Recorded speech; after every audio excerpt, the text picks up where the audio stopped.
새벽 5시, 제 인생에서 가장 중요한 순간들은 언제나 예고 없이 찾아왔습니다. 30년 전 아들이 집을 나간 그날도 그랬고, 10년 전 아들의 부고를 받은 그날도 그랬죠. 하지만 오늘 아침만큼 제 세계가 송두리째 흔들린 적은 없었습니다. 평소보다 1시간 일찍 출근하던 길이었습니다. 어젯밤 잠을 이루지 못해 차라리 회사로 나가는 게 낫겠다 싶었죠. 검은색 세단이 회사 건물 앞에 멈춰 섰고 저는 습관적으로 차 밖으로 발을 내디뎠습니다. 그때였습니다. 회사 정문 옆 가로등 아래에서 낡은 자전거를 세우고 있는 작은 그림자가 보였습니다. 여고생이었죠. 무거운 신문 가방을 자전거 뒤에 싣고 새벽 공기 속에서 하얗게 입김을 내뿜고 있었습니다.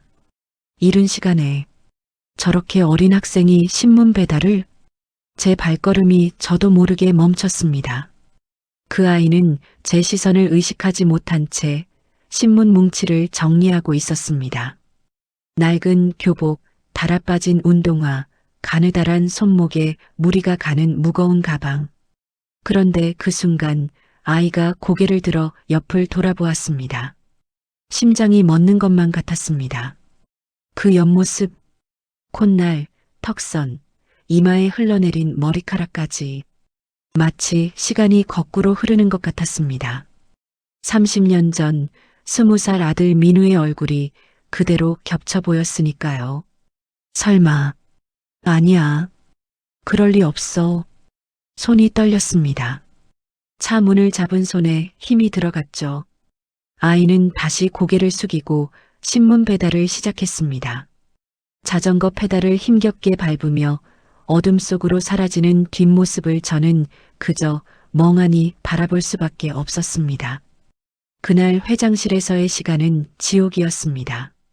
중요한 회의가 있었지만 한마디도 귀에 들어오지 않았습니다. 계속해서 그 아이의 얼굴이 떠올랐죠. 그 눈빛, 그 표정, 그 모든 것이. 사연 시작 전 구독과 좋아요를 눌러주시고 어디에서 듣고 계신지 댓글 남겨주시면 행운이 가득하시기를 바라겠습니다. 박 실장, 오전 10시 저는 참지 못하고 비서실장을 호출했습니다. 30년을 함께한 박철수 실장이 조심스럽게 문을 열고 들어왔습니다. 회장님 부르셨습니까? 오늘 새벽 회사 앞에서 신문 배달하던 여학생 있었어. 조사 좀 해줘. 박 실장의 표정이 약간 굳어졌습니다. 아마 이상하게 생각했겠죠. 하지만 그는 아무 말 없이 고개를 끄덕였습니다. 알겠습니다. 어떤 정보가 필요하십니까? 이름, 나이, 가족관계, 전부. 제 목소리가 떨리고 있다는 걸 알았습니다. 박 실장도 그걸 눈치챘을 겁니다. 하지만 그는 묻지 않았습니다. 그날 오후 5시 박 실장이 다시 제 방에 들어왔습니다. 그의 손에는 얇은 파일이 들려 있었죠. 평소와 달리 표정이 심각했습니다. 회장님, 앉아 계십시오. 됐어. 그냥 말해. 이름은 강서현입니다. 17세, 고등학교 2학년. 강서현.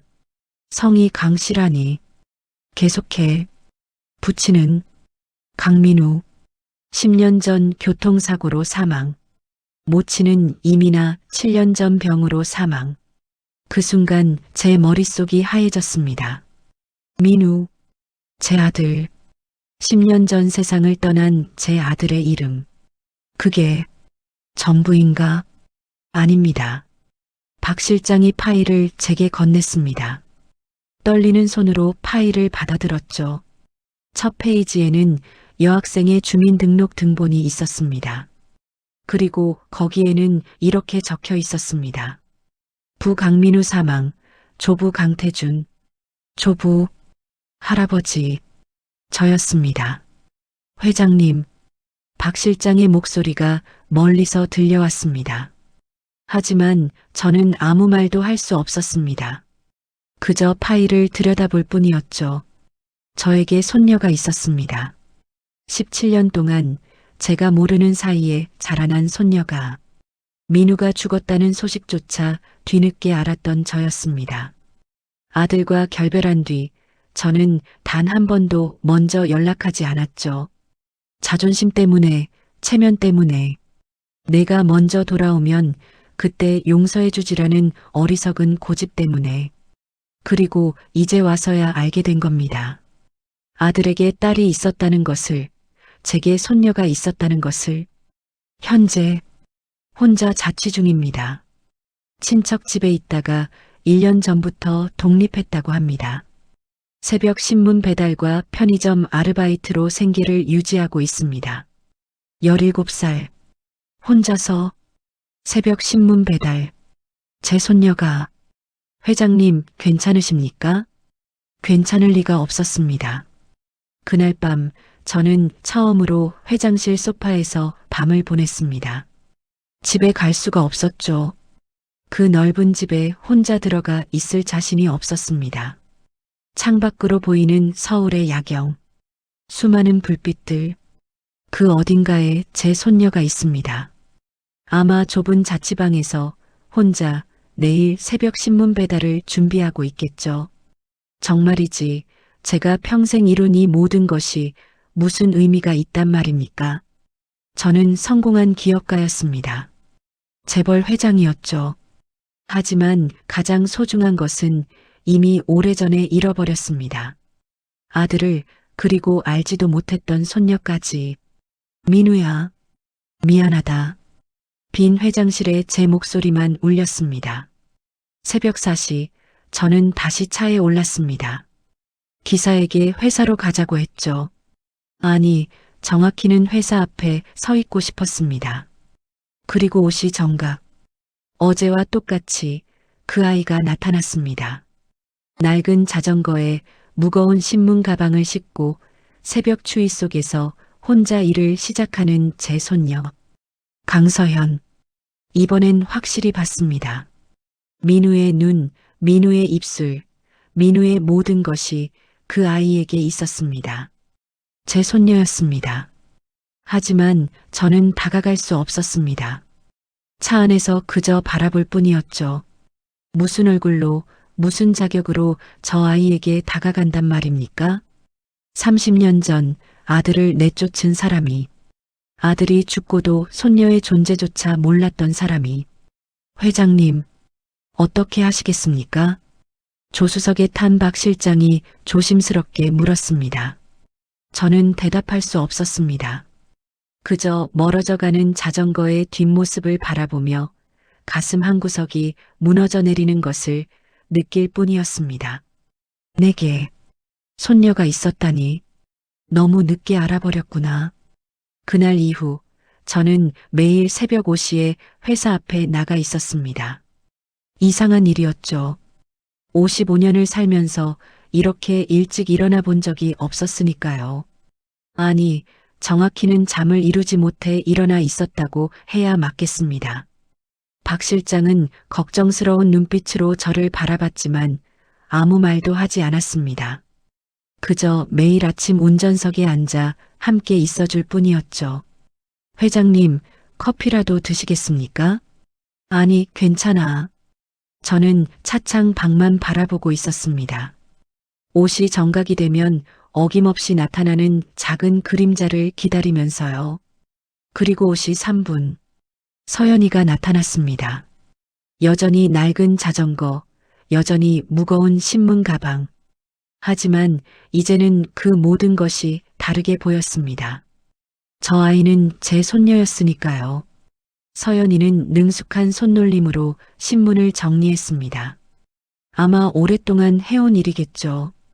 그 어린 나이에 혼자서 이 새벽 추위 속에서. 회장님, 말하지 마. 그냥 있자. 저는 그렇게 서연이가 자전거를 타고 사라질 때까지 지켜봤습니다. 일주일이 지났습니다. 저는 점점 더 이상해지고 있었습니다. 일에 집중할 수가 없었죠. 중요한 계약서에 사인을 하면서도, 임원 회의를 하면서도 머릿속에는 온통 서연이 생각뿐이었습니다. 박 실장, 예, 회장님, 서연이가 학교는 제대로 다니고 있나? 출석률은 양호합니다. 다만 박 실장이 말끝을 흐렸습니다. 다만 뭔가 점심시간에 혼자 계신 경우가 많다고 합니다. 친구들과 어울리기보다는 도서관이나 교실에 혼자 남아 계십니다. 혼자, 그 단어가 가슴에 박혔습니다. 그리고 방과 후에는 편의점에서 아르바이트를 합니다. 오후 5시부터 9시까지, 새벽 5시 신문 배달, 학교 수업, 오후 5시부터 밤 9시까지 편의점. 그럼 집에 돌아가는 건 밤 10시가 넘어서겠네요. 17살 아이가 하루를 그렇게 보내고 있었습니다. 주소는 확인했나? 예, 여기 있습니다. 박 실장이 건넨 메모지에는 작은 글씨로 주소가 적혀 있었습니다. 구로구의 허름한 주택가였죠.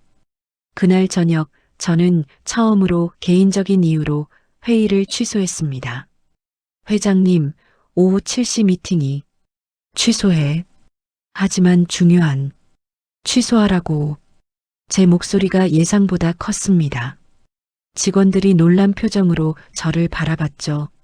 저 자신도 놀랐습니다. 30년 동안 단 한 번도 일정을 개인 사정으로 미룬 적이 없었으니까요. 저녁 8시, 저는 서연이의 자취방 앞에 서 있었습니다. 3층짜리 낡은 빌라, 페인트가 벗겨진 벽, 삐걱거리는 계단, 2층 끝방이었습니다. 회장님, 올라가시겠습니까? 아니, 그냥 여기 있자. 저는 길 건너편 가로등 아래 서서 그 작은 창문을 바라봤습니다. 불이 켜져 있었죠. 서연이가 집에 있다는 뜻이었습니다. 30분쯤 지났을까요? 창문 너머로 작은 그림자가 움직이는 게 보였습니다. 서연이었죠. 아이는 작은 테이블에 앉아 무언가를 하고 있었습니다. 아마 숙제겠죠. 그 모습이 얼마나 외로워 보이던지. 좁은 방, 혼자 앉아있는 작은 뒷모습. 저 아이는 매일 이렇게 혼자 시간을 보내고 있었습니다. 회장님, 들어가시겠습니까? 박 실장이 조심스럽게 물었습니다. 저는 고개를 저었습니다. 안 돼. 아직 안 돼. 왜 안 되는지는 저도 잘 몰랐습니다. 무서웠습니다. 다가갔다가 거부당하는 게, 저 아이의 눈에 비친 제 모습이 어떨지가. 할아버지가 우릴 버렸어. 아들 민우가 서연이에게 무슨 말을 했을까요? 저에 대해 어떻게 이야기했을까요? 아마 좋은 말은 아니었겠죠. 그날 밤 저는 차 안에서 1시간을 더 있었습니다. 서연이 방에 불이 꺼질 때까지요. 밤 11시 불이 꺼졌습니다. 저 아이도 이제 자는 거겠죠. 내일 또 새벽 5시에 일어나야 하니까. 가자, 박 실장. 예, 회장님. 차가 출발했습니다. 하지만 저는 계속 뒤를 돌아봤습니다. 어둠 속에 잠긴 그 작은 빌라를, 그 작은 창문을. 다음 날도 그 다음 날도 저는 같은 시간에 그곳에 갔습니다. 임원들은 수군거렸죠. 회장님 요즘 이상하지 않아? 맞아. 회의도 자주 취소하시고 무슨 일 있으신 건 아닐까? 저도 알고 있었습니다. 제가 이상해지고 있다는 걸. 하지만 멈출 수가 없었습니다. 2주가 지났습니다. 저는 이제 서연이의 하루 일과를 거의 다 알고 있었습니다. 새벽 5시 신문 배달, 7시 30분 등교, 점심시간 도서관, 방과 후 편의점, 밤 9시 퇴근, 10시 귀가. 규칙적이고 고되고 외로운 하루. 그러던 어느 날 저녁이었습니다. 편의점 앞에 서서 안을 들여다보고 있던 저는 한 무리의 학생들이 들어가는 것을 봤습니다. 서연이와 같은 학교 교복을 입은 아이들이었죠. 아, 서연이다. 야, 서연아. 한 여학생이 손을 흔들며 다가갔습니다. 서연이는 카운터 뒤에서 작게 고개를 숙여 인사했습니다. 너 여기서 알바하는 거야? 응, 그래. 대박. 힘들겠다. 공부는 언제 해? 시간 나면 하지 뭐. 서연이의 목소리는 담담했습니다. 하지만 그 눈빛은 외로워 보였습니다. 학생들은 몇 가지 물건을 사고 나갔습니다. 그럼 우리 먼저 간다. 서연아, 다음에 보자. 응, 조심히 가. 문이 닫혔습니다. 학생들의 웃음소리가 멀어졌죠. 서연이는 다시 혼자가 되었습니다. 아이는 한동안 멍하니 창밖을 바라보고 있었습니다. 그 표정이 제 가슴을 무너뜨렸습니다. 17살 아이의 얼굴이 아니었습니다. 너무 많은 것을 견뎌온, 너무 일찍 어른이 되어버린 아이의 얼굴이었죠. 회장님, 박 실장의 목소리가 떨리고 있었습니다. 그도 같은 것을 느낀 모양이었죠. 저 아이는 너무 어린데 말입니다. 알아. 나도. 알아. 저는 주먹을 쥐었습니다. 손톱이 손바닥에 박혔지만 아프지 않았습니다. 이건 제 잘못이었습니다. 30년 전 아들을 내쫓은 것, 아들이 결혼하고 아이를 낳았을 때도 모른 척한 것, 아들이 죽고도 손녀를 찾지 않은 것, 모두 제 잘못이었습니다. 그날 밤 저는 박 실장에게 물었습니다. 박 실장, 자네라면 어떻게 하겠나? 회장님, 솔직히 말해줘. 내가 저 아이에게 다가가도 될까? 박 실장은 한참을 침묵했습니다. 그리고 조심스럽게 입을 열었습니다. 회장님, 제 생각을 말씀드리자면 지금 고민하실 때가 아닙니다. 무슨 뜻인가? 저 아이는 지금 혼자입니다. 17살에 혼자 세상을 견디고 있습니다. 회장님이 다가가는 게 두려우시다는 건 압니다. 하지만 그보다 더 무서운 건 손녀분이 계속 혼자 남겨지는 겁니다. 박 실장의 말이 비수처럼 꽂혔습니다. 거부당할 수도 있습니다. 원망을 들을 수도 있습니다. 하지만 회장님, 이번엔 놓치지 마십시오. 민우 도련님 때처럼. 민우. 아들의 이름이 입 밖으로 나오자 눈시울이 뜨거워졌습니다.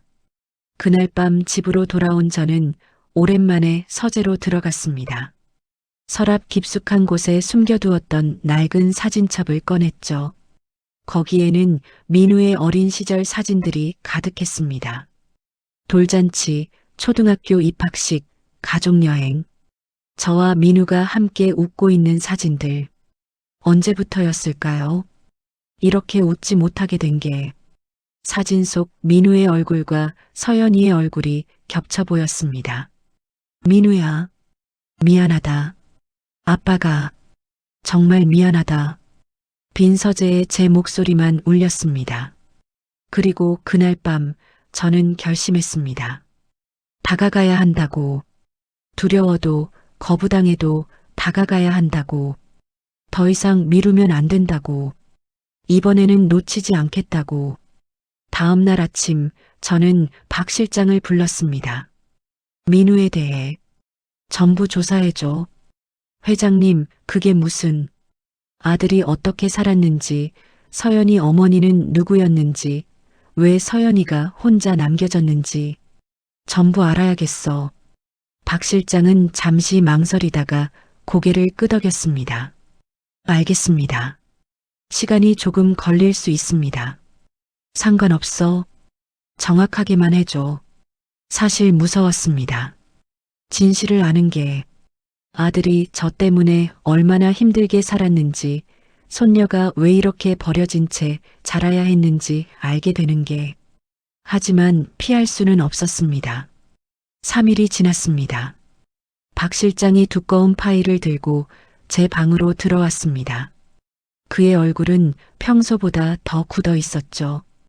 회장님, 준비되셨습니까? 말해. 박 실장은 천천히 파일을 펼쳤습니다. 민우 도련님은 27년 전 미국 유학 중 같은 대학의 한국인 장학생 이민아 씨를 만났습니다. 이민아, 서연이의 어머니. 두 분은 1년간 교제하셨고 회장님께서 반대하신 후 한국으로 돌아오셨습니다. 그 다음은 서울의 작은 원룸에서 둘이 살기 시작했습니다. 민우 도련님은 중소기업에 취직하셨고 이민아 씨는 학원 강사로 일하셨습니다. 제 아들이, 재벌가의 후계자였던 아들이 원룸에서 중소기업 직원으로 살았다니. 계속해 25년 전 두 분은 조촐한 결혼식을 올리셨습니다. 하객은 10명 남짓이었습니다. 10명. 제가 있었다면 호텔 대연회장을 빌려 수백 명을 초대했을 텐데. 그리고 그 이듬해 강서연 양이 태어났습니다. 박 실장이 작은 사진 한 장을 꺼냈습니다. 갓 태어난 아기를 안고 있는 민우와 미나의 모습이었습니다. 둘 다 환하게 웃고 있었죠. 좁아 보이는 병실이었지만 그 얼굴들은 행복해 보였습니다. 가슴이 찢어지는 것 같았습니다. 회장님, 계속해. 그 다음은 서연 양이 7살이 되던 해 이민아 씨가 위암 진단을 받으셨습니다. 치료는 경제적 여건이 어려워 초기 대응이 늦었습니다. 제 손이 떨렸습니다. 그리고 2년 후 이민아 씨께서 돌아가셨습니다. 서연 양이 9살 때였습니다. 9살의 어머니를 잃었다니. 민우 도련님은 그 이후 더 힘들게 사셨습니다. 일을 2개나 하시면서 서연 양을 키우셨죠. 박 실장의 목소리가 떨리고 있었습니다. 하지만 5년 후 퇴근길에 교통사고를 당하셨습니다. 10년 전 제가 아들의 부고를 받았던 그날 장례식은 고인의 직장 동료 몇 분만 참석하셨습니다. 그리고 박 실장이 말을 멈췄습니다. 그리고 회장님께 연락을 시도했던 흔적이 있습니다. 뭐라고? 장례식장에서 누군가 회사로 전화를 했습니다. 강태준 회장님께 전해달라. 아들 강민우가 세상을 떠났다고. 심장이 멎는 것 같았습니다. 그 전화는 어떻게 됐나? 비서실에서 사칭 전화로 판단하고 끊었다고 합니다. 뭐라고? 제 목소리가 터져 나왔습니다. 회장님, 당시 회장님께서는 해외 출장 중이셨고 비서실에서는 각종 사칭 전화가 많아 확인하지 않고. 그만. 저는 책상을 쳤습니다. 서류들이 흩날렸죠. 아들이 죽었다는 전화. 마지막으로 저를 찾았던 그 전화를 제 사람들이 끊어버렸다니. 그 후 서연 양은 고인의 먼 친척 집으로 보내졌습니다. 하지만 1년 만에 집을 나오셨습니다. 무슨 일이 있었나? 정확한 사정은 알 수 없습니다. 하지만 이웃 증언에 따르면 친척 집에서 제대로 된 대우를 받지 못했다고 합니다. 제 손녀가 14살의 나이에 집을 나왔다니. 그 후 여러 친척 집을 전전하다가 16살에 완전히 독립했습니다. 그리고 지금까지 혼자 살고 계십니다. 박 실장이 파일을 덮었습니다. 저는 한동안 아무 말도 할 수 없었습니다. 아들이 얼마나 힘들게 살았는지, 며느리가 제대로 된 치료도 받지 못하고 세상을 떠났다는 것, 손녀가 어린 나이에 부모를 모두 잃고 친척 집을 떠돌았다는 것, 모두 제가 몰랐던 일들이었습니다. 아니, 알려고 하지 않았던 일들이었죠. 회장님, 나 좀 혼자 있게 해줘. 하지만 제발. 박 실장이 조용히 방을 나갔습니다. 저는 의자에 깊이 몸을 묻었습니다. 27년 전 민우가 제게 말했던 게 기억났습니다. 아버지, 전 미나를 사랑합니다. 결혼하고 싶어요. 안 돼. 신분이 맞지 않아. 신분이요? 아버지, 지금이 조선시대입니까? 내가 누군지 알아? 재벌가의 후계자야. 아무나 며느리로 들릴 순 없어. 전 미나가 아니면 안 됩니다. 그럼 나가. 내 아들이 아니야. 그 말을 했던 제 자신이 저주스러웠습니다. 내 아들이 아니라고 어떻게 그런 말을 할 수 있었을까요? 민우의 마지막 말이 생각났습니다. 아버지, 후회하실 겁니다. 언젠가는 맞았습니다. 저는 후회하고 있었습니다. 너무 늦게 저는 다시 사진을 꺼내봤습니다. 갓 태어난 서연이를 안고 있는 민우의 얼굴. 그 얼굴은 행복해 보였습니다. 비록 좁은 원룸에서 경제적으로 어렵게 살았지만 사랑하는 사람과 딸과 함께 있어서 행복했던 거겠죠. 그리고 저는 넓은 집에서 모든 것을 가진 채로 혼자 살며 무엇을 얻었습니까? 민우야, 아빠가 틀렸어. 눈물이 흘러내렸습니다. 55년을 살면서 울어본 게 언제였는지 기억도 나지 않았습니다.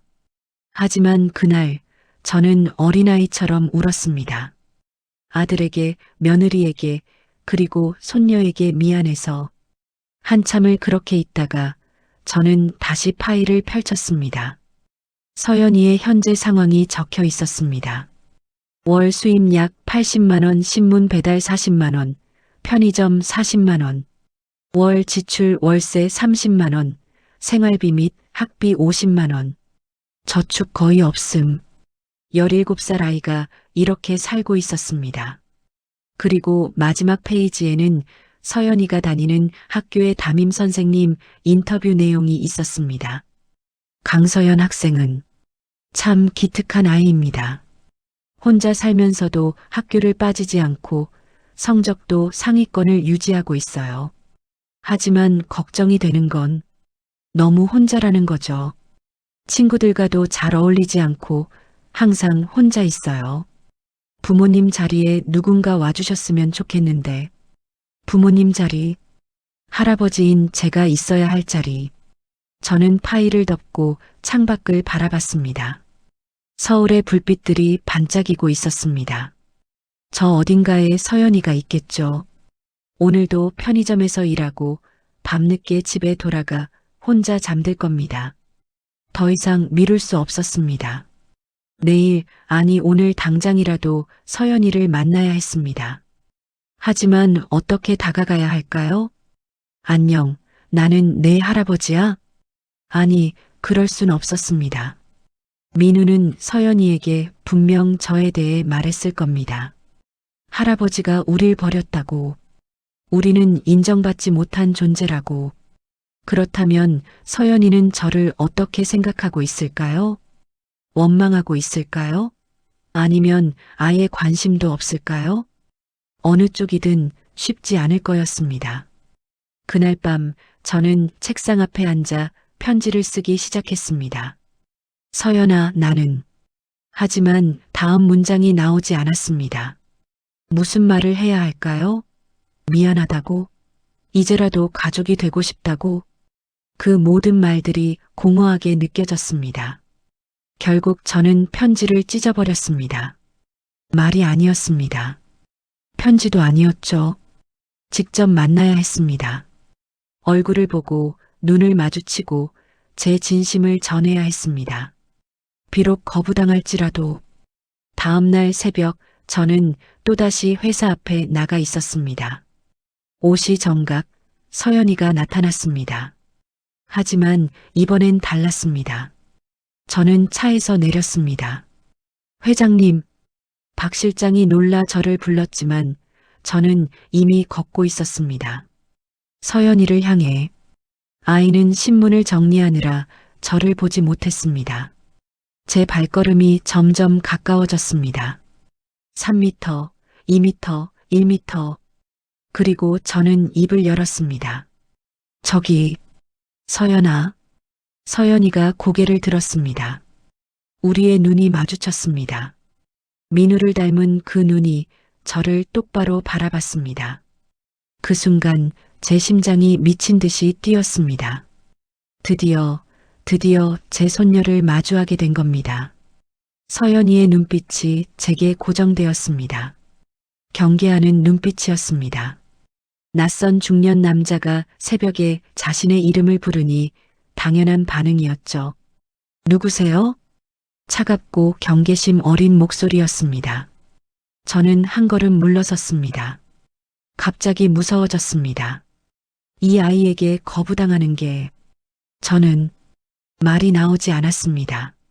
서연이는 신문 가방을 자전거에 고정하며 저를 계속 쳐다봤습니다. 빨리 대답하지 않으면 가버릴 것 같았죠. 저는 강태준이라고 합니다. 서연이의 표정이 미묘하게 변했습니다. 뭔가 알아챈 듯 했죠. 혹시 강태준 회장님? 아이가 제 이름을 알고 있었습니다. 그렇습니다. 저한테 무슨 일이세요? 여전히 차갑고 경계하는 목소리였습니다. 저는 심호흡을 했습니다. 이제 말해야 했습니다. 서연아, 나는 내 할아버지란다. 침묵이 흘렀습니다. 서연이는 아무 말도 하지 않았습니다. 그저 저를 바라볼 뿐이었죠. 그 눈빛에는 놀라움도 기쁨도 없었습니다. 오히려 차가워졌습니다. 아, 그러시군요. 서연아, 이제 와서 무슨 할아버지세요? 아이의 목소리가 떨렸습니다. 분노인지 슬픔인지 알 수 없었죠. 17년 동안 어디 계셨어요? 아버지 돌아가셨을 때는요? 엄마 돌아가셨을 때는요? 그건 내가 몰랐어. 정말 몰랐단다. 몰랐다고요? 서연이가 비웃듯 웃었습니다. 17살 아이의 얼굴이 아니었습니다. 몰랐다는 게 변명이 되나요? 찾아보려고 했으면 찾을 수 있었잖아요. 맞는 말이었습니다. 아버지는 말씀하셨어요. 할아버지가 우릴 버렸다고, 엄마를 인정하지 않으셨다고, 그래서 집에서 쫓겨났다고. 제 가슴에 비수가 꽂혔습니다. 서연아, 그건 맞지 않나요? 맞다. 저는 고개를 숙였습니다. 부정할 수 없었으니까요. 그렇다면 이제 와서 왜 오신 거예요? 불쌍해서요? 아니면 재벌 회장님의 손녀가 신문 배달하는 게 창피해서요? 아니야. 그런 게 아니야. 제 목소리가 커졌습니다. 하지만 서연이는 눈 하나 깜짝하지 않았습니다. 그럼 뭔데요? 나는 너를 알고 싶어. 진짜 할아버지가 되고 싶단다. 17년 늦었어요. 서연이가 자전거에 올라탔습니다. 저 괜찮아요. 지금까지 혼자 잘 살았고 앞으로도 혼자 잘 살 거예요. 서연아, 제발 다시는 저한테 오지 마세요. 저한테 할아버지는 없어요. 자전거가 출발했습니다.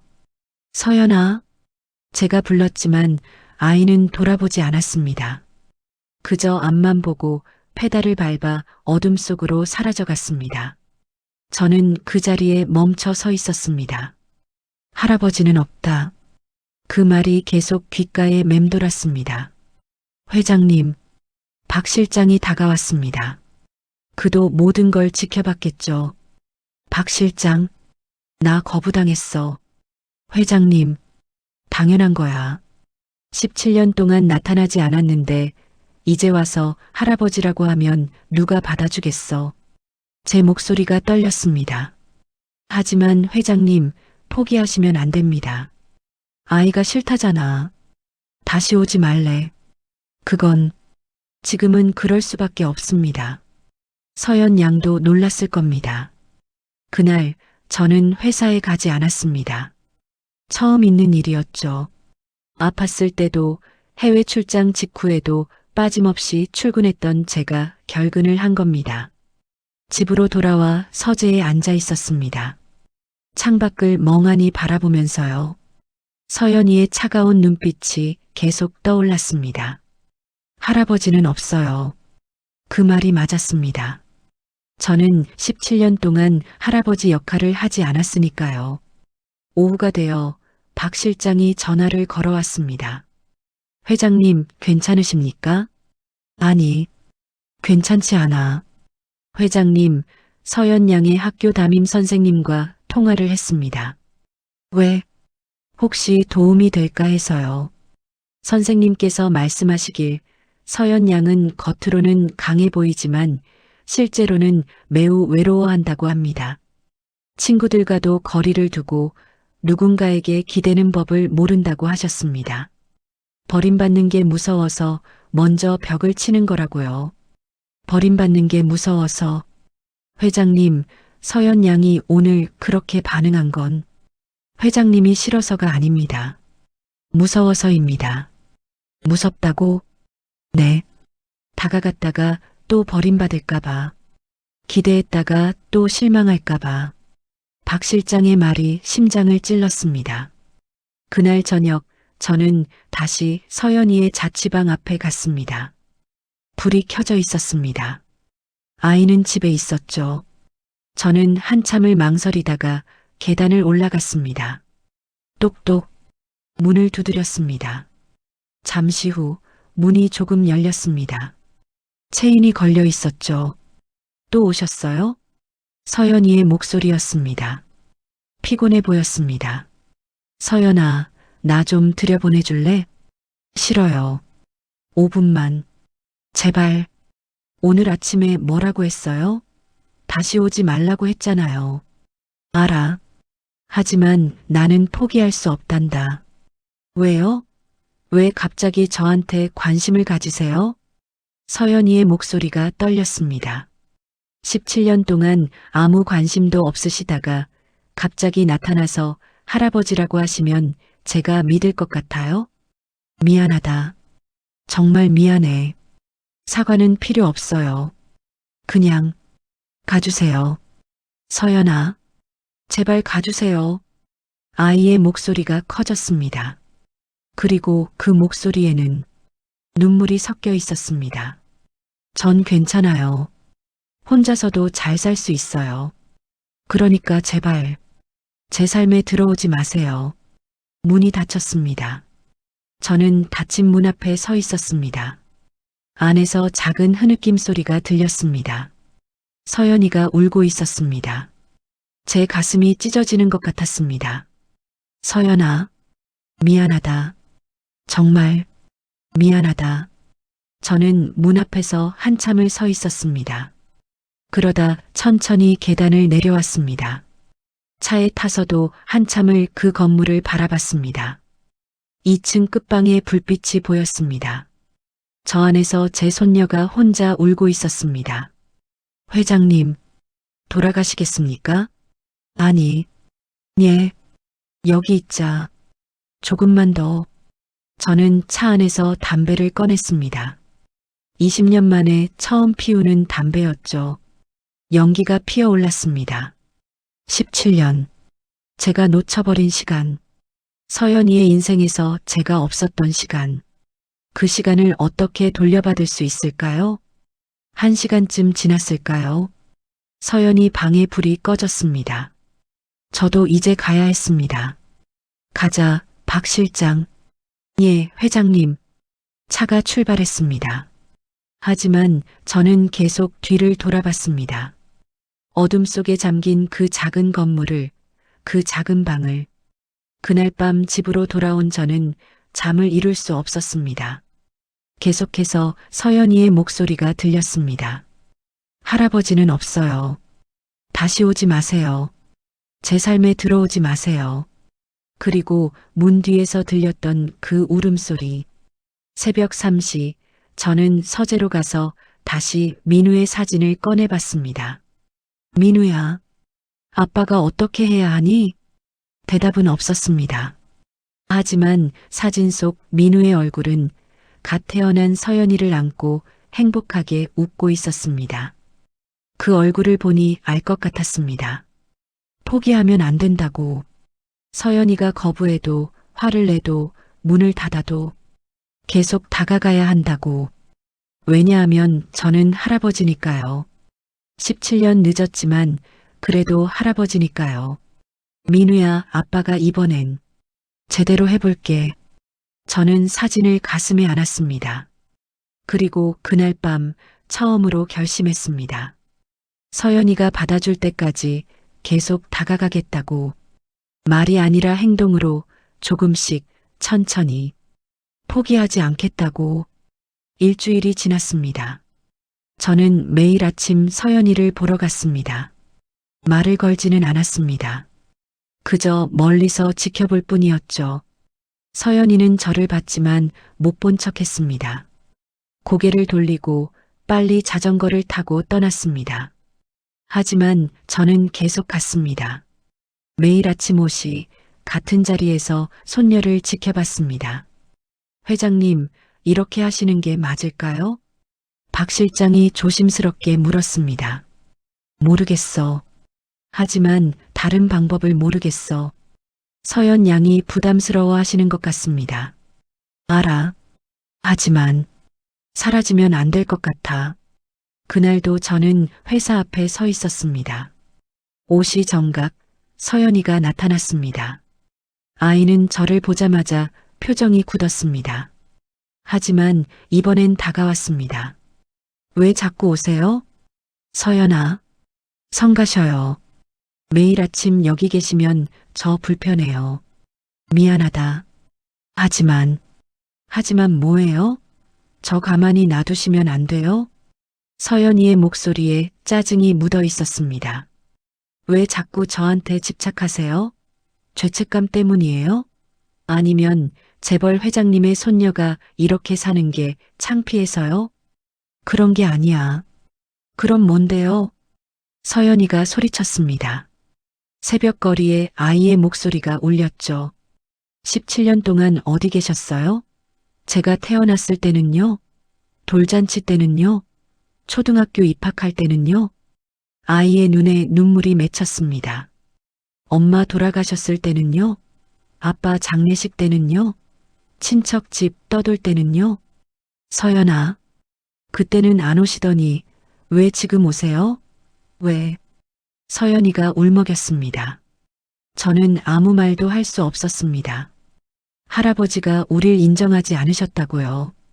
아빠가 그렇게 말씀하셨어요. 엄마를 천하게 보셨다고, 그래서 집에서 쫓겨났다고. 제 과거가 그대로 드러나고 있었습니다. 아빠는 평생 할아버지를 기다렸어요.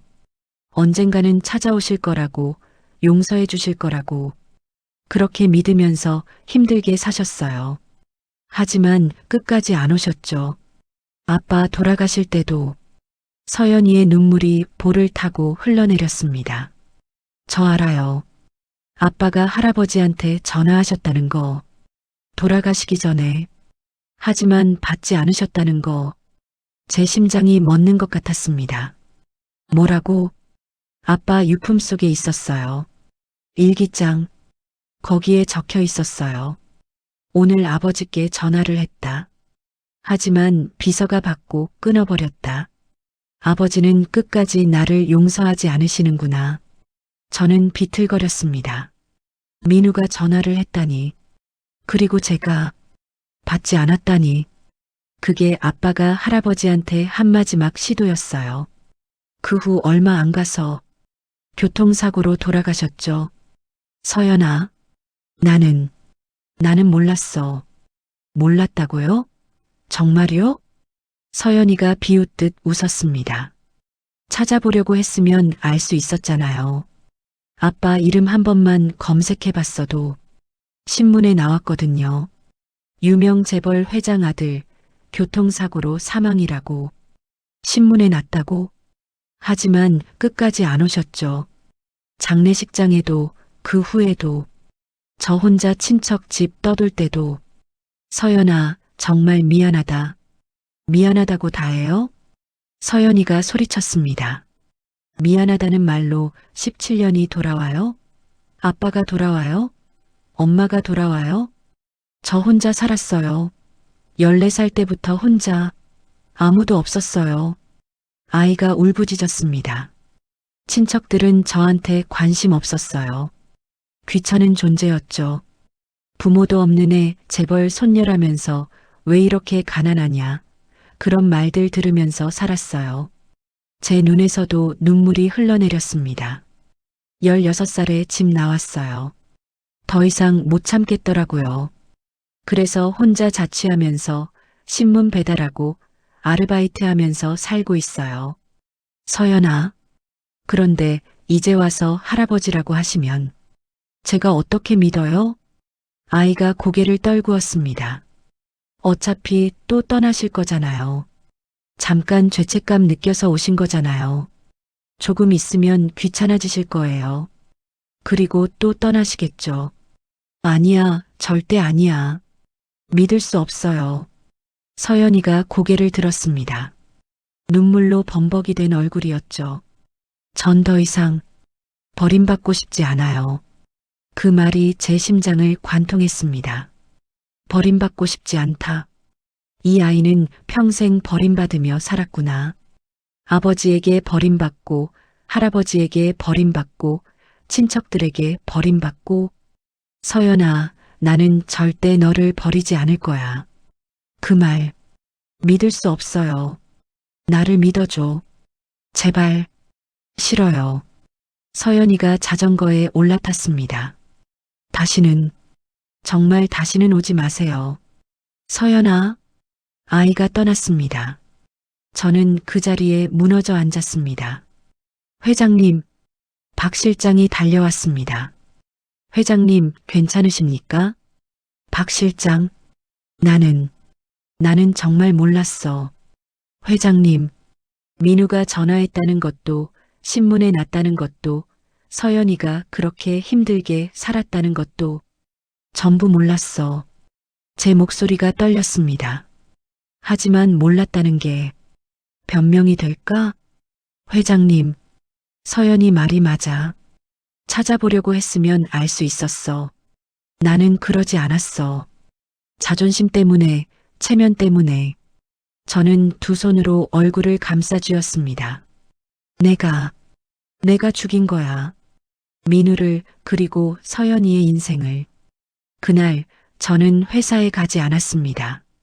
집으로 돌아와 민우의 일기장을 찾아보라고 박 실장에게 부탁했습니다. 다음 날 박 실장이 낡은 일기장을 가져왔습니다. 회장님, 이걸 보시면 괜찮아. 봐야 해. 저는 떨리는 손으로 일기장을 펼쳤습니다. 첫 페이지, 1998년 3월 15일. 오늘 아버지께 미나를 소개했다. 하지만 아버지는 화만 내셨다. 신분이 맞지 않는다고. 나는 미나가 아니면 안 되는데. 페이지를 넘겼습니다. 1998년 6월 20일. 오늘 집을 나왔다. 아버지께서 날 내쫓으셨다. 마음이 아프다. 하지만 후회는 없다. 미나와 함께라면 어디서든 살 수 있다. 또 넘겼습니다. 1999년 2월 3일. 오늘 서연이가 태어났다. 세상에서 가장 아름다운 아기다. 미나와 나 그리고 서연이. 우리 셋이면 충분하다. 아버지가 보셨으면 좋겠지만 아마 관심 없으시겠지. 제 눈에서 눈물이 떨어져 일기장을 적셨습니다. 계속 읽었습니다. 2007년 9월 10일. 미나가 아프다. 병원비가 걱정이다. 하지만 어떻게든 해야 한다. 서연이를 위해서라도. 2009년 5월 3일. 미나가 떠났다. 세상이 무너졌다. 하지만 서연이가 있다. 이 아이를 위해 살아야 한다. 2014년 11월 28일. 오늘 아버지께 전화를 했다. 용기를 내서. 하지만 비서가 받고 끊어버렸다. 아버지는 끝까지 나를 용서하지 않으시는구나. 서연이에게 미안하다. 할아버지 없이 자라게 해서. 그게 마지막 기록이었습니다. 그로부터 2주 후 민우는 교통사고로 세상을 떠났습니다. 저는 일기장을 덮었습니다. 민우야, 아빠가 정말 미안하다. 제 목소리가 떨려 나왔습니다. 아들이 저를 기다렸습니다. 끝까지, 마지막 순간까지. 하지만 저는 가지 않았습니다. 그리고 이제 손녀도 저를 거부하고 있었습니다. 당연한 일이었죠. 저는 자격이 없었습니다. 할아버지라고 불릴. 하지만 그래도 박 실장, 예, 회장님, 포기할 수 없어. 회장님? 서연이가 아무리 거부해도 나는 포기할 수 없어. 저는 창밖을 바라봤습니다. 이번엔 달라야 해. 민우 때처럼 자존심 부리고 체면 차리고 그러다가 후회하고 그럴 순 없어. 회장님, 서연이에게 보여줘야 해. 내가 진심이라는 걸, 절대 떠나지 않는다는 걸. 저는 결심했습니다. 말이 아니라 행동으로, 시간이 걸려도 거부당해도 계속 다가가겠다고. 그게 제가 할 수 있는 유일한 속죄였습니다. 그날 이후 저는 방법을 바꿨습니다. 더 이상 멀리서 지켜보지 않았습니다. 대신 서연이가 신문 배달하는 구역을 따라다녔습니다. 처음엔 서연이가 화를 냈습니다. 왜 따라오세요? 위험해 보여서. 새벽에 혼자 다니는 게. 저 혼자 잘 다녔어요. 알아. 하지만 이제는 내가 있잖니. 서연이는 한숨을 쉬며 돌아섰습니다. 하지만 저는 계속 따라갔습니다. 다음 날도 그 다음 날도 일주일이 지나자 서연이는 더 이상 뭐라고 하지 않았습니다. 그저 못 본 척하며 일을 했죠. 저는 멀찍이 떨어져서 아이를 지켜봤습니다. 무거운 신문 가방을 들고 계단을 오르는 모습, 자전거를 끌고 언덕을 올라가는 모습, 가슴이 아팠습니다. 어느 날 비가 왔습니다. 새벽부터 내린 비는 금세 거세졌죠. 서연이는 우비를 입고 신문 배달을 시작했습니다. 저도 차에서 내려 우산을 쓰고 따라갔습니다. 회장님, 저희 차에 계시죠? 아니, 나도 같이 가야지. 빗속에서 서연이는 더 힘들어 보였습니다. 젖은 신문 가방은 더 무거웠을 테고 미끄러운 길은 위험했죠. 한 건물 앞에서 서연이가 자전거에서 내렸습니다. 무거운 신문 뭉치를 들어 올리려는 순간 발이 미끄러졌습니다. 아! 저는 달려갔습니다. 서연이를 붙잡았죠. 아이는 제 팔의 의지에 넘어지지 않았습니다. 괜찮니? 서연이는 놀란 눈으로 저를 바라봤습니다. 우리가 이렇게 가까이 있는 건 처음이었죠. 빗물이 아이의 얼굴을 타고 흘러내렸습니다. 우비 사이로 보이는 얼굴은 창백했습니다. 저, 괜찮아요. 서연이가 제 팔에서 벗어나려 했습니다. 잠깐만, 다쳤나 보자. 안 다쳤어요. 하지만 아이의 손목에 긁힌 자국이 보였습니다. 다쳤잖아. 이 정도는 아무것도 아니에요. 서연이가 손을 뿌리쳤습니다. 이 정도는 익숙해요. 혼자 살면서 더 다친 적도 많아요. 서연아, 신경 쓰지 마세요. 어차피 저 혼자 잘해왔어요. 아이가 다시 신문을 들었습니다. 하지만 저는 그 손을 잡았습니다. 놔주세요. 안 돼. 오늘은 내가 할게. 뭐라고요? 저는 서연이에게서 신문 뭉치를 받아들었습니다. 생각보다 무거웠죠. 몇 층까지 가야 하니? 5층이요. 하지만 안 하셔도 돼요. 괜찮아. 저는 신문을 들고 건물 안으로 들어갔습니다.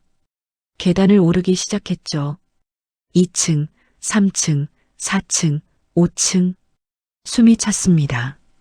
55년을 살면서 이렇게 계단을 뛰어본 게 언제였을까요? 5층에 도착해 신문을 문 앞에 놓았습니다. 내려오자 서연이가 멍하니 저를 바라보고 있었습니다. 다음은 어디니? 저쪽 건물이요.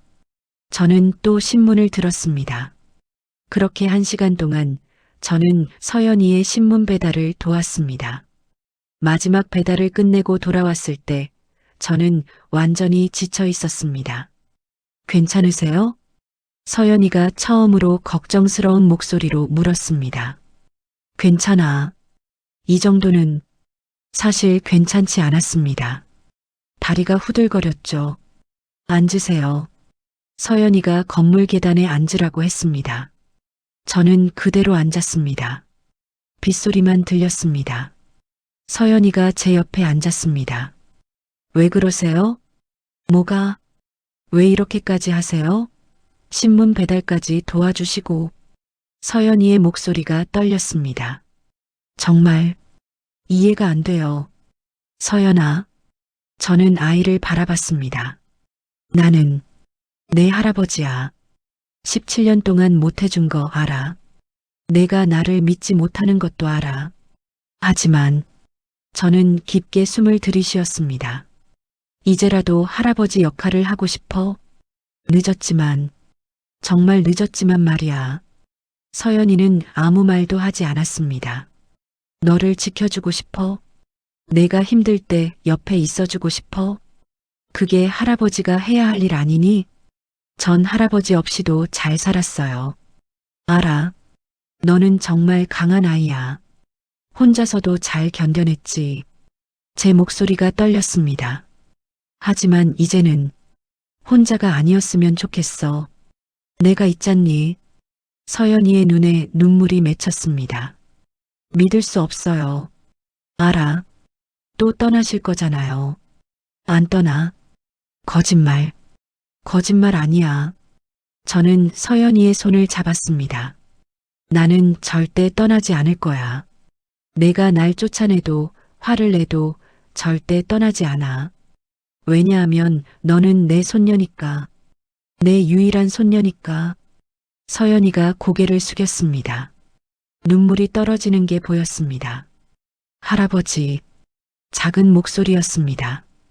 전 정말 외로웠어요. 알아. 아무도 없었어요.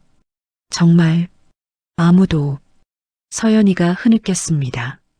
엄마 돌아가시고 아빠 돌아가시고 저 혼자였어요. 미안해. 정말 미안해. 친척들은 저를 귀찮아했어요. 밥 먹을 때마다 눈치 봐야 했어요. 혼자 나와서 매일 힘들었어요. 무서웠어요. 하지만 울 수도 없었어요. 울면 더 약해질 것 같아서 제 눈에서도 눈물이 흘렀습니다. 그런데 할아버지가 나타나셨어요. 처음엔 화가 났어요. 왜 이제 오냐고, 왜 진작 안 왔냐고. 서연아. 하지만 사실은 서연이가 저를 바라봤습니다. 눈물로 범벅이 된 얼굴이었습니다. 사실은 기뻤어요. 뭐라고? 제게도 가족이 있다는 게 기뻤어요. 서연이가 울음을 터뜨렸습니다. 하지만 무서웠어요. 다가갔다가 또 버림받을까봐. 그래서 먼저 밀어냈어요.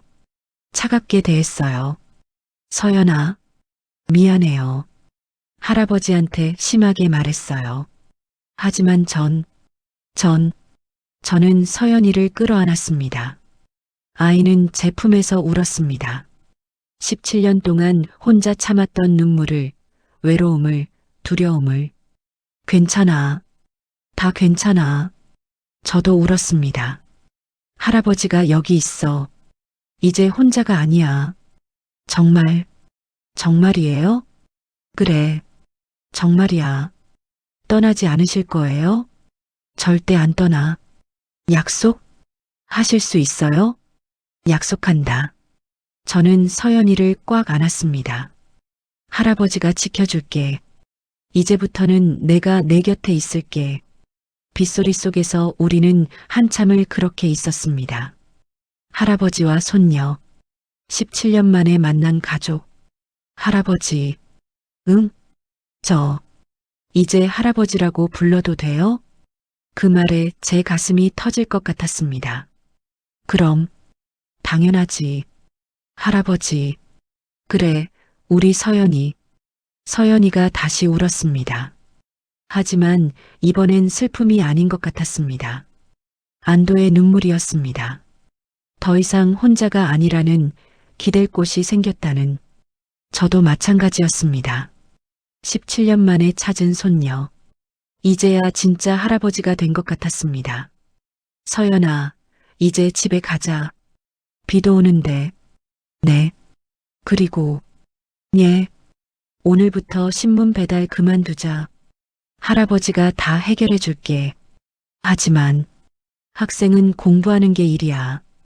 이렇게 일하면서 공부하면 몸이 망가져. 할아버지, 걱정하지 마. 할아버지한테 맡겨. 서연이가 고개를 끄덕였습니다. 그날 저는 서연이를 차에 태워 집으로 데려다 줬습니다. 좁은 자취방 앞에 서서 저는 다짐했습니다. 이 아이를 절대 다시 혼자 두지 않겠다고. 이제부터는 제대로 된 할아버지가 되겠다고. 다음 날부터 제 삶이 완전히 달라졌습니다. 새벽 5시 저는 서연이의 자취방 앞에 서 있었습니다. 똑똑. 문을 두드리자 잠시 후 서연이가 문을 열었습니다. 신문 배달 준비를 하고 있었죠. 할아버지, 이렇게 일찍? 오늘부터 할아버지가 데려다 줄게. 네. 하지만 신문 배달은 그것도 할아버지가 같이 할 거야. 할아버지, 그러실 필요 없어요. 아니, 있어. 우리 손녀가 새벽에 혼자 다니는 게 마음에 안 들거든. 서연이가 작게 웃었습니다. 그날부터 저는 매일 서연이와 함께 신문 배달을 했습니다. 처음엔 박 실장이 걱정했습니다. 회장님, 몸이 힘드실 텐데요. 괜찮아. 이 정도는 사실 힘들었습니다. 55년 동안 이런 육체 노동을 해본 적이 없었으니까요. 하지만 서연이와 함께 있는 시간이 좋았습니다. 할아버지, 쉬세요. 제가 할게요. 아니야. 할아버지가 할 수 있어. 무거운 신문 뭉치를 들고 계단을 오르면서 저는 생각했습니다. 17살 아이가 혼자 이걸 해왔다니 얼마나 힘들었을까. 일주일이 지나자 저는 본격적으로 움직이기 시작했습니다. 박 실장, 서연이 자취방 근처에 괜찮은 아파트 있나 알아봐줘. 이사시키시려는 겁니까? 그래. 그 좁은 곳에서 더 이상 살게 할 순 없어. 알겠습니다. 그리고 서연이가 다니는 편의점 사장님께 연락해서 아르바이트 그만둔다고 전해줘. 당연히 위약금 같은 건 다 처리하고. 예, 회장님. 하지만 서연이에게 이걸 어떻게 말해야 할지 고민이었습니다. 그날 저녁 신문 배달을 마치고 서연이와 함께 아침을 먹었습니다. 편의점에서 산 삼각김밥이었지만 제 인생에서 가장 맛있는 식사였습니다. 서연아, 할아버지가 할 이야기가 있어. 네. 이사 가자. 서연이의 손이 멈췄습니다. 이사요? 그래. 지금 사는 곳은 너무 좁고 낡았어. 더 좋은 곳으로 옮기자. 하지만 전 지금도 괜찮아요. 서연아. 저는 아이의 손을 잡았습니다. 할아버지한테 부담 주기 싫어서 그러는 거지? 부담 아니야.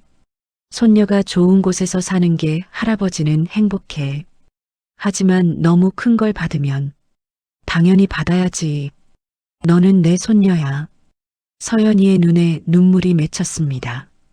할아버지, 그리고 편의점 아르바이트도 그만두자. 공부에 집중해야지. 하지만 생활비가 할아버지가 다 대줄게. 걱정하지 마. 너무 많이 받는 것 같아요. 아니야. 17년 동안 못해준 거에 비하면 이건 아무것도 아니야. 서연이가 울기 시작했습니다. 고마워요. 정말 고마워요. 고맙긴 당연한 거지. 일주일 후 서연이는 새 아파트로 이사했습니다. 학교 근처에 깨끗한 원룸이었죠. 햇살이 잘 들고 따뜻했습니다. 할아버지, 여기 정말 좋아요. 서연이가 환하게 웃었습니다. 그 웃음을 보는 것만으로도 제 가슴이 벅찼습니다. 마음에 드니? 네, 정말 좋아요. 그래, 다행이다. 저는 서연이를 위해 가구도 새로 샀습니다. 책상, 침대, 책장. 할아버지, 너무 많이 사주시는 거 아니에요? 아니야. 이 정도는 기본이지.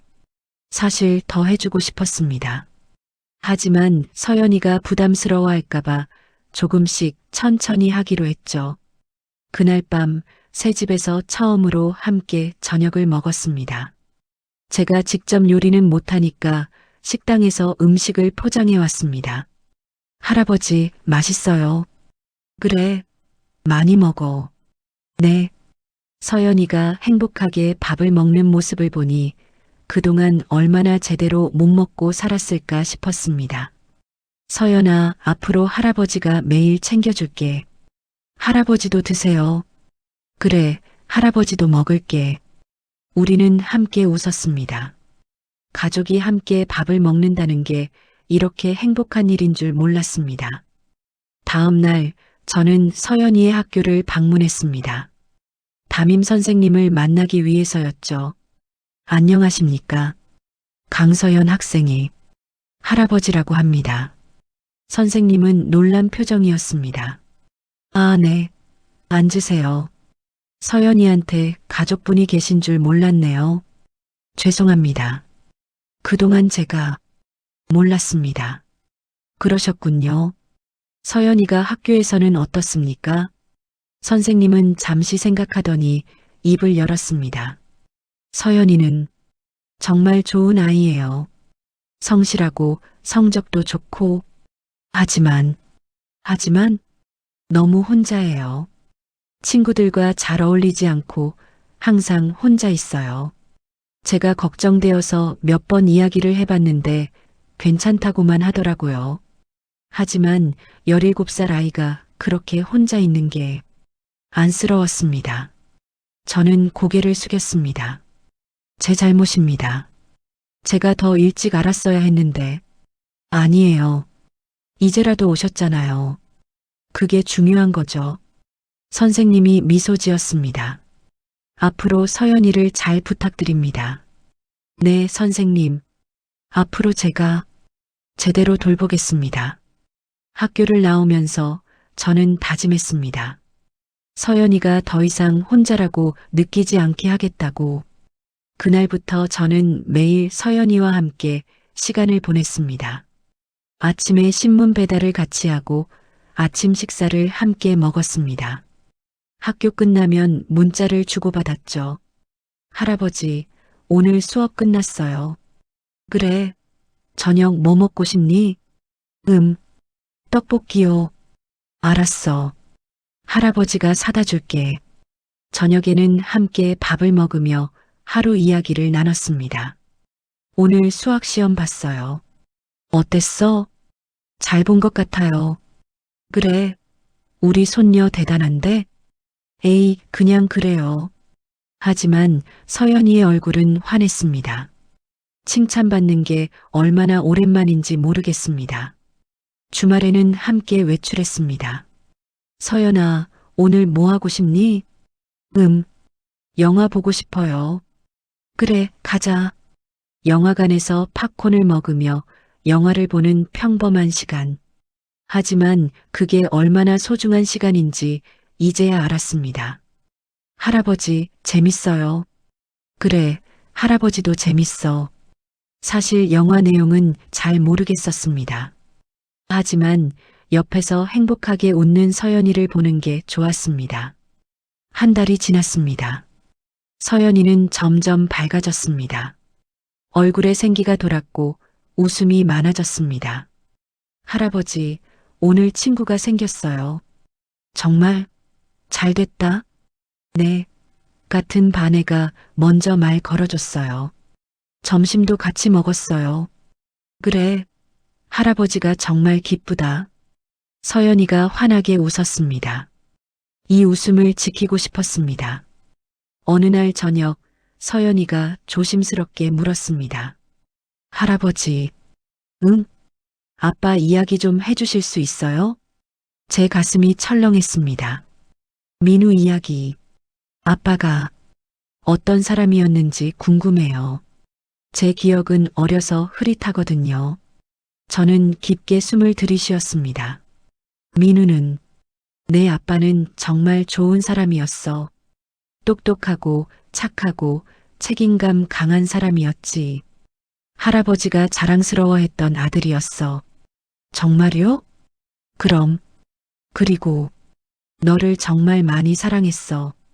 제 목소리가 떨렸습니다. 할아버지가 아빠 일기장을 봤거든. 거기에 너 이야기가 가득했어. 내가 태어났을 때 얼마나 기뻤는지, 내가 자라는 걸 보면서 얼마나 행복했는지. 아빠는 너 때문에 힘든 것도 견딜 수 있었대. 너는 아빠의 전부였어. 서연이의 눈에 눈물이 고였습니다. 그리고 할아버지한테 미안해했어. 너한테 할아버지를 만나게 해주지 못해서. 할아버지. 하지만 이제 괜찮아. 늦었지만 우리 만났잖니. 네. 아빠도 하늘에서 기뻐하실 거야. 우리 둘이 이렇게 함께 있는 거. 서연이가 제게 안겼습니다. 고마워요, 할아버지. 아빠 이야기 해주셔서. 천만에. 언제든지 듣고 싶으면 말해. 그날 밤 저는 민우의 사진을 오랜만에 꺼내봤습니다. 민우야, 봤지? 서연이 정말 밝아졌어. 내가 닮아서 그런가 웃는 모습이 정말 예뻐. 사진 속 민우가 웃고 있는 것 같았습니다. 아빠가 이제 제대로 할게. 내가 못 본 서연이의 모습, 아빠가 다 지켜볼게.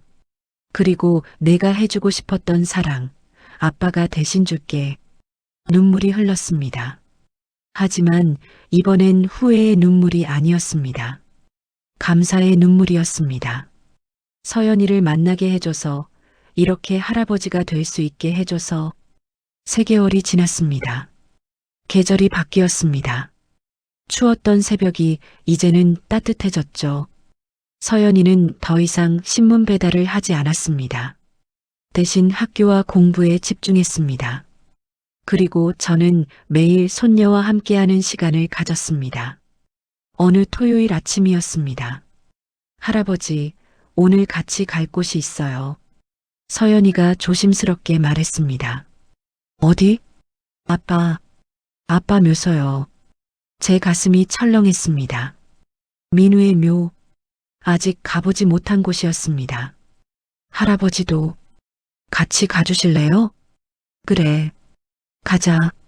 우리는 함께 차를 타고 묘지로 향했습니다. 박 실장이 운전을 했고 저와 서연이는 뒷좌석에 나란히 앉았습니다. 할아버지, 긴장하세요? 응, 조금. 괜찮아요. 아빠는 좋은 분이셨어요. 서연이가 제 손을 잡아주었습니다. 묘지에 도착했습니다. 언덕 중턱 햇살이 잘 드는 곳에 민우의 묘가 있었습니다. 강민우 지묘. 그 글씨를 보는 순간 눈물이 터져 나왔습니다. 민우야. 제 목소리가 떨렸습니다. 서연이가 묘 앞을 정리했습니다. 꽃을 놓고 물을 뿌렸죠. 아빠, 저 왔어요. 할아버지도 모시고 왔어요. 서연이의 목소리가 밝았습니다. 할아버지, 인사하세요. 저는 무릎을 꿇었습니다. 묘 앞에 엎드려 절을 올렸습니다. 민우야, 아빠가 왔다. 목이 메었습니다. 미안하다. 정말 미안하다. 눈물이 땅에 떨어졌습니다. 너를 내쫓은 것도, 너를 기다려주지 않은 것도, 내 전화를 받지 못한 것도 전부 아빠 잘못이야. 할아버지, 아빠가 틀렸어. 신분이 뭐가 중요하니? 너와 미나가 사랑했는데 서연이라는 예쁜 딸을 낳았는데. 제 목소리가 울먹였습니다. 그게 전부였어야 했어. 그게 가장 중요한 거였는데. 아빠가 몰랐어. 한참을 그렇게 울었습니다. 서연이가 제 어깨를 토닥여 주었습니다. 괜찮아요, 할아버지. 아빠는 이해하실 거예요. 그럴까? 네. 아빠는 그런 분이셨어요. 저는 고개를 들어 묘비를 바라봤습니다. 민우야, 고맙다. 서연이라는 선물을 남겨줘서. 아빠가 이제 제대로 할게. 서연이 잘 키울게. 내가 못해준 사랑, 아빠가 다 채워줄게. 서연이가 제 옆에 무릎을 꿇었습니다. 아빠, 저 행복해요. 할아버지가 저를 정말 잘 돌봐주세요. 친구도 생겼어요. 학교도 재밌어요. 더 이상 혼자가 아니에요. 서연이의 목소리가 밝았습니다. 그러니까 아빠도 하늘에서 행복하세요. 걱정하지 마세요. 바람이 불었습니다. 마치 민우가 대답하는 것 같았습니다. 우리는 한참을 그렇게 앉아 있었습니다. 아버지와 손녀, 그리고 하늘에서 지켜보는 아들. 세 세대가 마침내 하나가 된 순간이었습니다. 묘지를 떠나며 서연이가 물었습니다. 할아버지, 다음엔 언제 와요? 자주 오자. 한 달에 한 번씩. 정말요? 그럼 아빠한테 너의 이야기도 들려주고 할아버지도 이야기하고 싶은 게 많아. 좋아요. 서연이가 환하게 웃었습니다. 그날 저녁 우리는 처음으로 제 집에 갔습니다. 제가 30년 넘게 살아온 집. 하지만 항상 텅 비어 있던 집이었죠. 와, 정말 크다. 서연이가 신기한 듯 집안을 둘러봤습니다. 서연아, 여기가 할아버지 집이야. 앞으로 자주 오렴. 네. 아니지. 자주가 아니라 매일 와야지. 매일요? 그래. 여기가 내 집이기도 하니까. 서연이의 눈이 커졌습니다. 할아버지, 언제든지 오고 싶을 때 와. 할아버지는 항상 여기 있을 거야. 서연이가 제게 안겼습니다. 고마워요. 정말, 정말 고마워요. 고맙긴. 당연한 거지. 그날 밤 우리는 함께 저녁을 준비했습니다. 저는 요리를 잘 못했지만 서연이가 도와주었죠. 할아버지, 이렇게 하는 거예요. 그래. 할아버지가 서툴지? 괜찮아요. 제가 가르쳐 드릴게요. 서연이가 웃으며 제 손을 잡고 같이 요리했습니다. 서툰 손길이었지만 함께 만든 저녁 식사. 처음으로 이 큰 집에 온기가 돌았습니다. 맛있어요, 할아버지. 서연이가 도와줘서 맛있는 거지. 에이, 할아버지도 잘하셨어요. 우리는 웃으며 밥을 먹었습니다. 식탁에 둘이 앉아 밥을 먹는다는 게 이렇게 행복한 일인 줄 몰랐습니다. 30년 넘게 혼자 밥을 먹었던 이 식탁이 이제야 제 역할을 하는 것 같았습니다. 식사 후 우리는 거실에 앉아 이야기를 나눴습니다. 서연아, 대학은 어디 가고 싶니? 아직 잘 모르겠어요. 하지만 교육학과에 관심 있어요. 교육학과? 네. 선생님이 되고 싶어요. 저처럼 힘든 아이들을 도와주는. 제 가슴이 뭉클했습니다. 좋은 꿈이구나. 할아버지는 응원해 주실 거죠? 당연하지. 할아버지가 전폭적으로 지원할게. 고마워요, 할아버지. 서연이가 제 어깨에 머리를 기댔습니다. 할아버지, 응?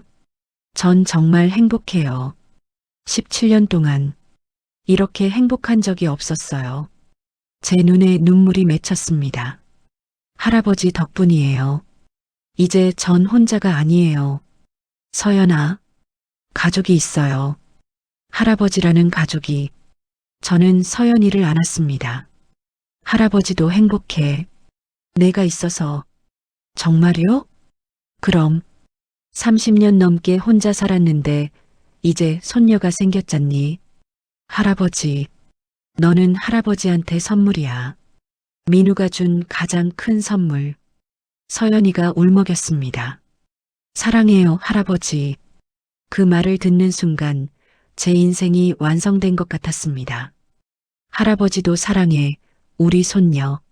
창밖으로 별이 보였습니다. 저 별들 중 하나가 민우였으면 좋겠다고 생각했습니다. 하늘에서 우리를 지켜보며 웃고 있을 민우. 민우야, 고맙다. 서연이를 내게 남겨줘서. 아빠가 이제 진짜 할아버지가 됐어. 늦었지만 그래도 행복해. 바람이 창문을 스쳤습니다. 마치 민우가 대답하는 것 같았습니다. 잘했어요, 아버지. 고맙습니다. 그날 밤 서연이는 제 집 게스트룸에서 잤습니다. 할아버지, 잘 자요. 그래, 우리 손녀. 좋은 꿈 꿔. 문을 닫고 나서 저는 복도에 서서 미소 지었습니다. 이 집에 아이의 웃음소리가 들린 게 얼마만인지 민우가 어렸을 때 이후 처음이었습니다. 제 서재로 돌아와 저는 일기를 쓰기 시작했습니다. 55년을 살면서 일기를 써본 적이 없었는데 오늘은 쓰고 싶었습니다. 오늘 나는 진짜 할아버지가 되었다. 17년을 놓쳤지만 이제라도 찾았다. 서연이는 내 삶의 빛이다. 민우야, 고맙다. 이렇게 소중한 선물을 남겨줘서 이제부터 할아버지는 서연이를 위해 살 것이다. 그게 내가 할 수 있는 유일한 속죄이자 가장 큰 행복이다. 펜을 놓고 저는 창밖을 바라봤습니다. 별들이 반짝이고 있었습니다. 어디선가 민우가 웃고 있을 것 같았습니다. 아빠, 고맙습니다. 이제 편히 쉬세요. 서연이는 제가 잘 돌볼게요. 새벽 공기가 상쾌했습니다. 이제 더 이상 혼자가 아니었습니다. 손녀가 있었습니다. 가족이 있었습니다. 55년을 살면서 처음으로 진정한 가족의 의미를 알게 되었습니다. 그리고 그날 밤 저는 30년 만에 처음으로 평화롭게 잠들었습니다. 꿈속에서 민우를 만났습니다. 민우는 웃고 있었습니다. 아버지, 고맙습니다. 서연이를 부탁드려요. 그럼 아빠가 잘 키울게. 사랑합니다, 아버지. 나도 사랑한다, 민우야.